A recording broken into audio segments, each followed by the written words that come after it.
The empty tomb.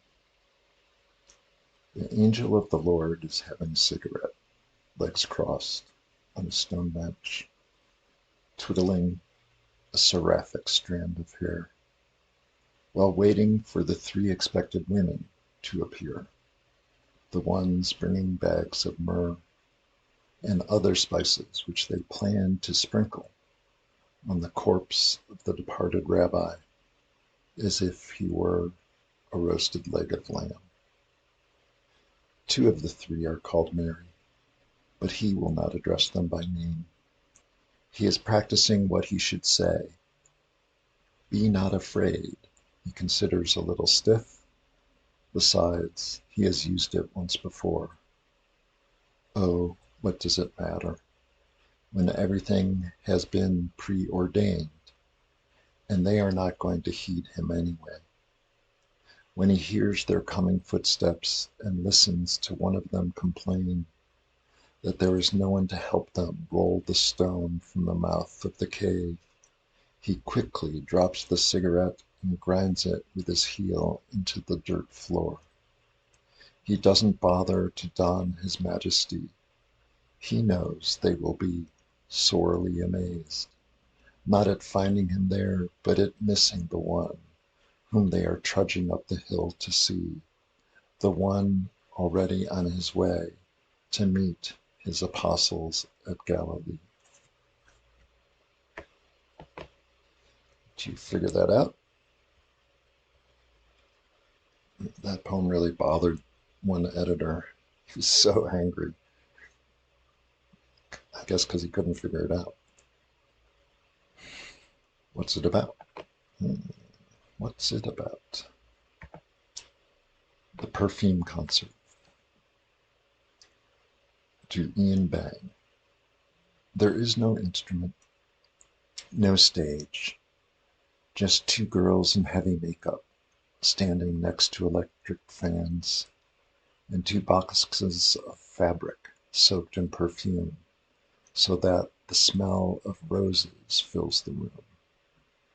The two girls wave the linens in the air. No point in trying to make the audience understand.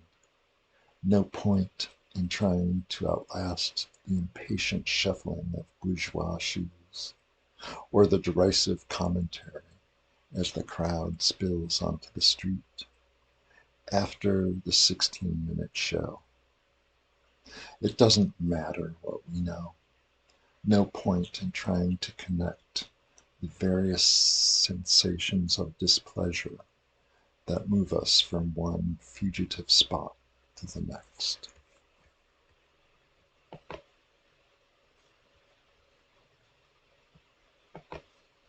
Love this poem.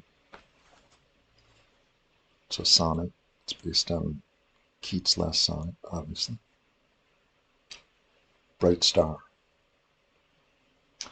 I can't believe how feeble you are, Venus, in the early morning eastern sky, flickering like the single-engine light of a distant boat, floating on a trash-strewn sea, or the blinking eye of an insomniac satellite aimlessly spying on me. No matter how far you have drifted, or from what alien time-worn shore, I cannot track your progress. You seem hopelessly stuck in place, a hole in the fabric of the darkness, through which we perceive too late the dying flame of an antique world until the color drains from dawn's cloud-blemished face, and you disappear into the crowded day like something or someone forgotten.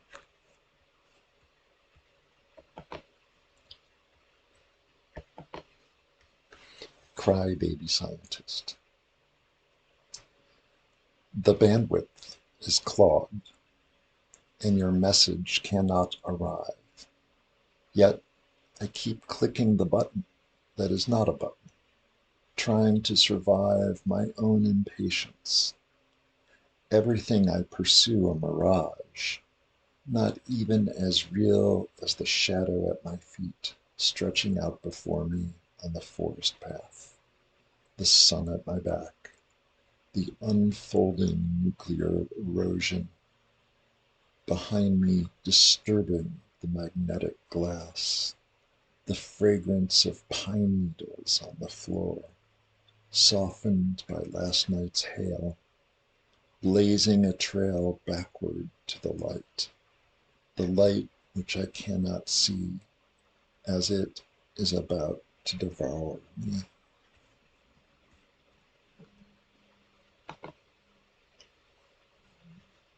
Paper hearts.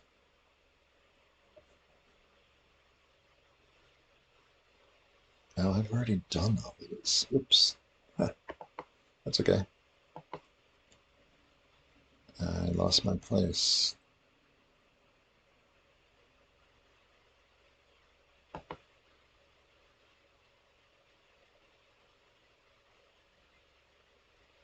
Okay. Bonus material. The end of teleology. Daughters of magic, comb your illustrious hair, unaware of large shadowy sparks, spinning kaleidoscopic stops beneath the broken stair. Never is your never nearer than these blistering stars, narcotic sunglasses propped on the bridge of a resculpted nose, tiny telephone pressed into your cavernous ear. Never is the signal of your nothing more abundant or clear.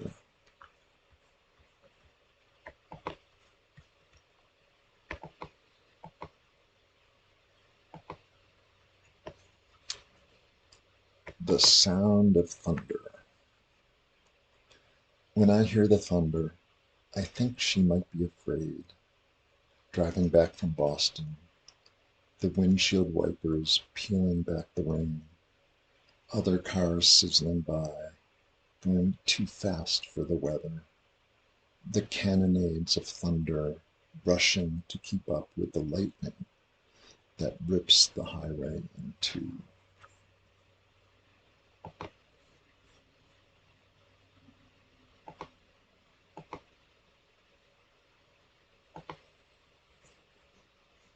To Tristan and Katrina on their wedding day. There is a motion and a tide to all things, each of us rising and falling as we are pulled along. The cresting of the wave almost lifted to drink the sparkling air.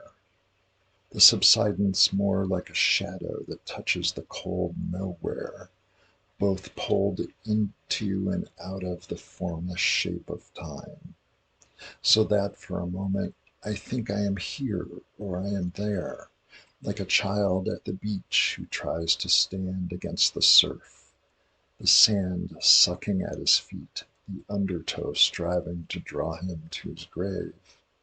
But he discovers a dangerous delight in being knocked and tumbled upside down, his half-watchful parents not too far away, making sure he doesn't drown. On this brilliant, lazy, blissful day, gravity and lunacy giving love its anxious sway.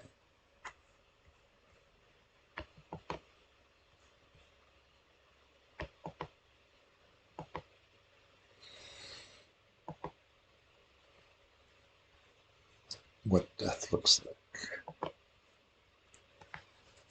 An old lady standing in the sun, her long, uncombed hair as white as a fright wig, holds a dachshund by an unraveling string, and wears what used to be called a house coat, its faded quilting too warm for this temperate day. She stares at me as I wheel around the corner, not in dismay, but as if there were something probably important that she had forgotten to say.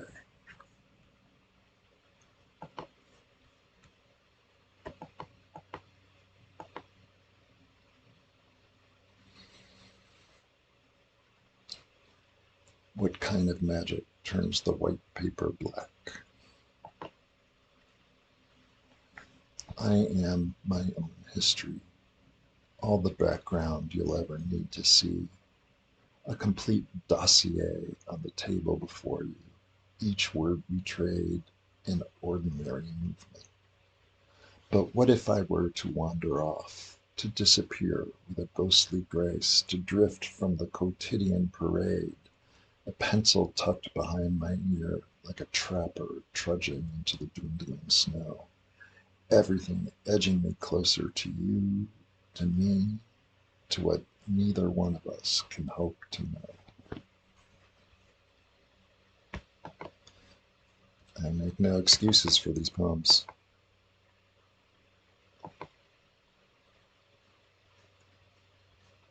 A tropical depression named Bertha. A disturbance at the tops of the trees, rustling like a fragrance or a flag crackling in the breeze to signal a change in the weather. The smell of warm salted air, an electromagnetic sizzle almost felt on the cilia like the shadow of a sail, on the agitated face of the day, all of nature depraved with its wanting, with its chasing after its own shadow, in wave after insolent wave.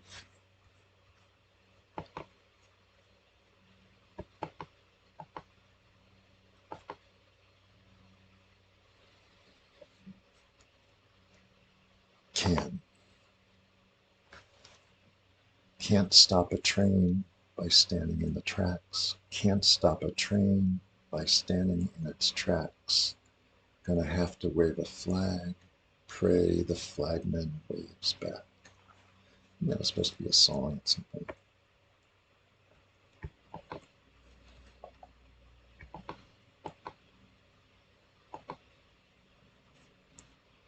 This is a, see which version of this one there is. There's lots of versions of this one.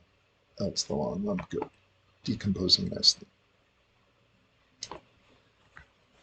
That which painters sometimes catch, how all things are invisible, how colors one can only see when overcast with shadow, the late fall rusted leaves of trees, red clay and rock outcroppings, how winter light now faded yellow on dead grass and the meadow marsh, how branches cling to the poisoned leaves, all phosphorescent with decline, and dragged beside the window of the train.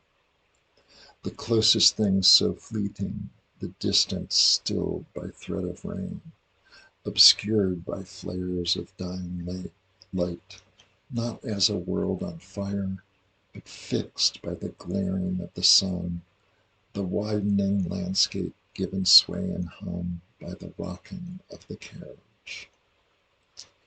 Would human soul but dream of this, and still recall on waking, to put aside its anxious hurry and rest inside the deadening, sharp fingers of the probing grass, and worms and birds that feed on them, to pull them out like tendons, the midnight drudgery of a skunk, the panicked darting rodents, from bush to hole to rotting log, each and every living thing, rabid raccoon and yellow band snake, the fox alert, attention pulsing, the neighbor's murderous cat, pausing like a shadow in the dark, wildflowers at the feet of radio towers, all striving to the end of life, all decomposing nicely, each whispering an open secret,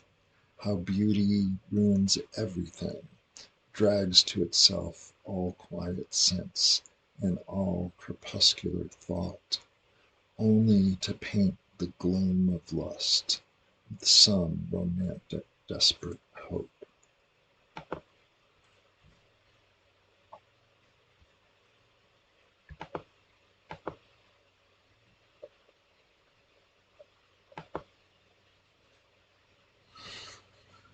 Okay, last one of the group.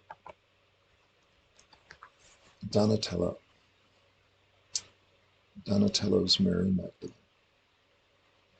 Her two hands almost touch, not as in prayer, but as if she lightly held something invisible. Her heavy-lidded, palsied eye, and her lip on which she chews, belies her own redemption. Her tangled hair, her tattered dress, like seaweed, claws her form and dispels any temptation, the only tenderness, that thing she does not grasp.